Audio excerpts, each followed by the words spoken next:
யாருக்கும் தவறுகள் செய்தேனோ, எவருக்கும் துன்பம் தந்தேனோ, கூறுங்கள் அன்பு தோழர்களே, குறைகள் இருந்தால் கூறுங்கள்.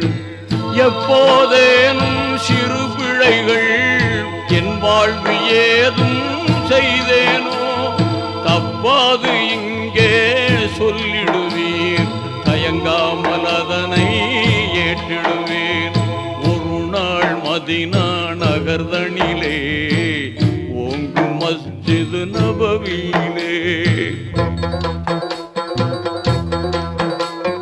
அது கேட்ட தோழர்கள் நெஞ்சங்கள் அதிர்ந்தது, அங்கமெல்லாம் நடுங்கியே. அது கேட்ட தோழர்கள் நெஞ்சங்கள் அதிர்ந்தது, அங்கமெல்லாம் நடுங்கியே. நீதி